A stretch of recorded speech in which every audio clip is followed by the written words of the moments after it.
Number one, put God first.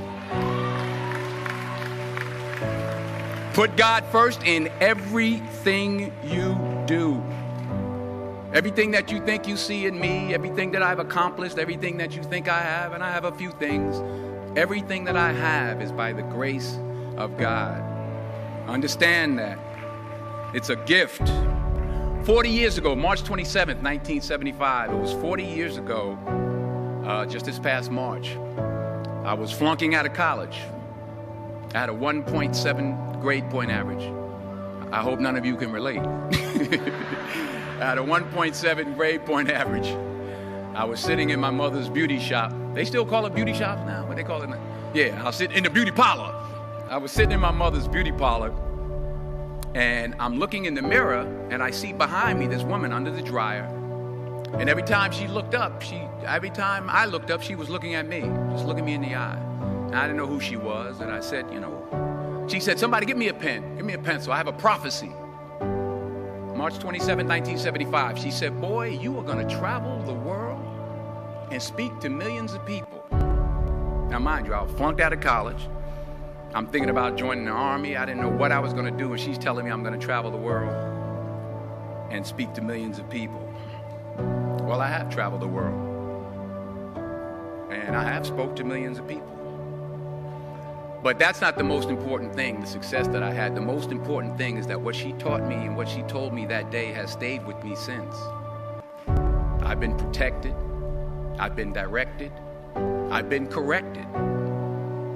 I've kept God in my life, and it's kept me humble. I didn't always stick with him, but he always stuck with me. So stick with him in everything you do. If you think you want to do what you think I've done, then do what I've done and stick with God. Number two, fail big. That's right. Fail big. Today's the beginning of the rest of your life, and it can be very frightening. It's a new world out there. It's a mean world out there, and you only live once.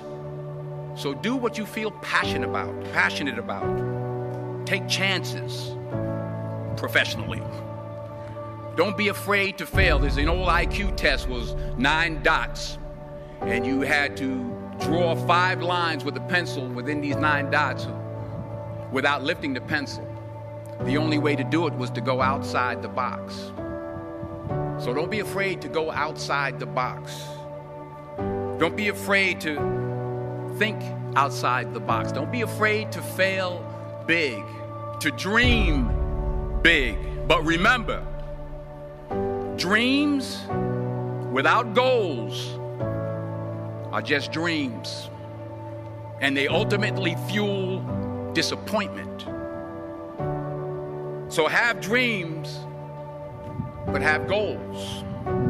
Life goals, yearly goals, monthly goals, daily goals.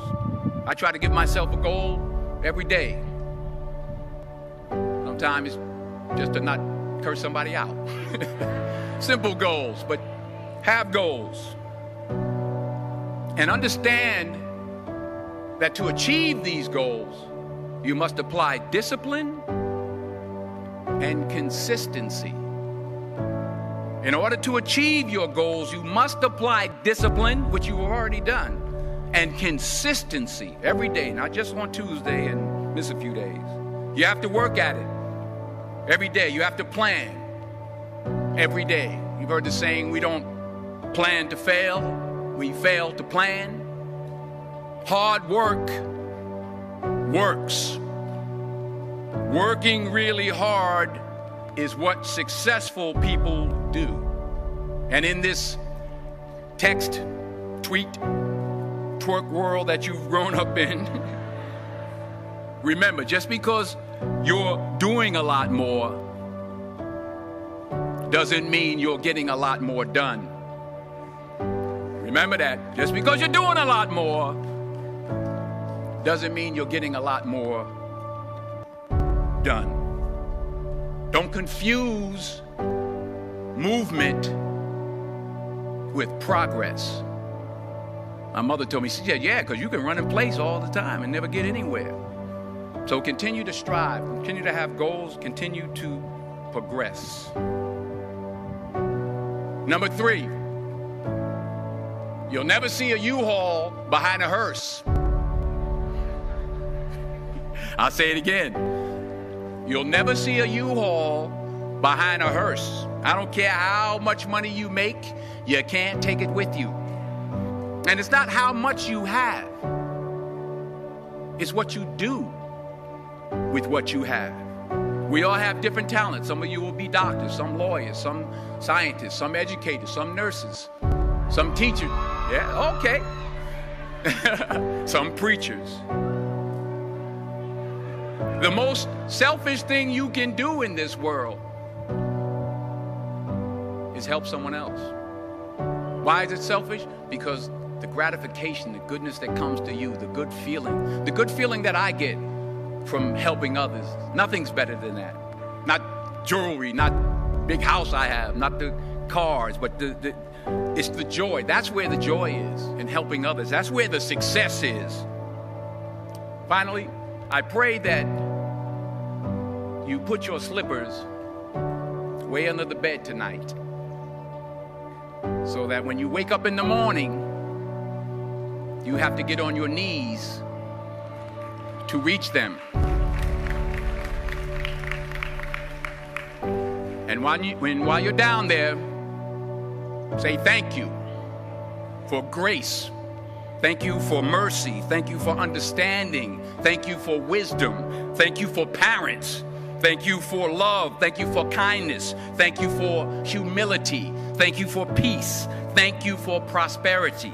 Say thank you in advance for what's already yours. That's how I live my life. That's why I am, one of the reasons why I am today. Say thank you in advance for what is already yours. True desire in the heart for anything good is God's proof to you, sent beforehand to indicate that it's yours already. I'll say it again. True desire in the heart, that itch that you have, whatever it is you want to do, that thing that you want to do to help others and to grow and to make money, that desire, that itch, that's God's proof to you, sent beforehand already to indicate that it's yours. And anything you want good, you can have. So claim it. Work hard to get it. When you get it, reach back. Pull someone else up. Each one, teach one. Don't just aspire to make a living. Aspire to make a difference.